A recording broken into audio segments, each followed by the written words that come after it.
Hi, I'm Amanda Gardner and I'm on the Right Away vlog this week to talk about backward outlining. Behind me you'll see I have a really big whiteboard with a lot of stuff on it, and it looks confusing, but it's actually so helpful when you talk about plotting and outlining your novel.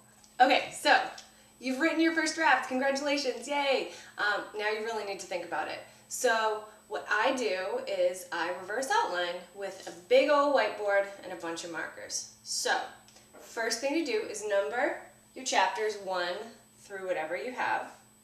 The second thing is to assign a character to each of your markers, or a theme, a character or a theme that you want to track or highlight, and then make a little key down the bottom to keep track of that.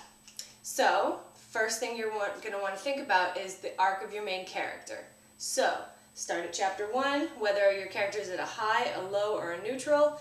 Then as you go on, you'll notice right about where your inciting incident happens, and then you'll start to see the complications and the ups and downs, and hopefully at the end you'll have your climax and your denouement, and it'll be pretty just sort of the way you had it in your head. But as we all know, that doesn't always work, right? Delicious plot in your head sometimes fizzles, and it's okay. This is going to help you see visually where it fizzles, and that's great.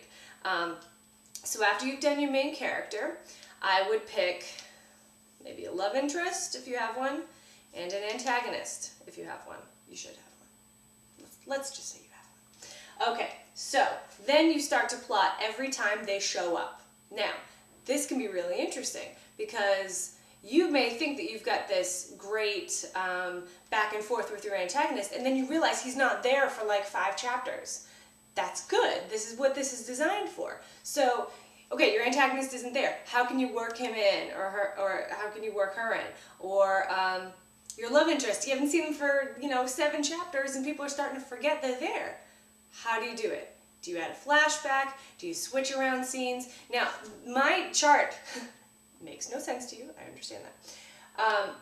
It's got lots of nice ups and downs, but it did not look that way when I started. It looks this way now because I saw these deficits. I saw these characters that weren't showing up for a while. I saw these themes that had just disappeared and then just reappear at the end. Not good.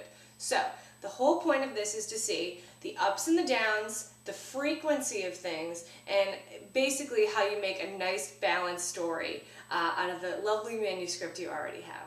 So I hope you like it. I hope you try it. And if you do, please leave something in the comments. I'd love to hear. Thank you.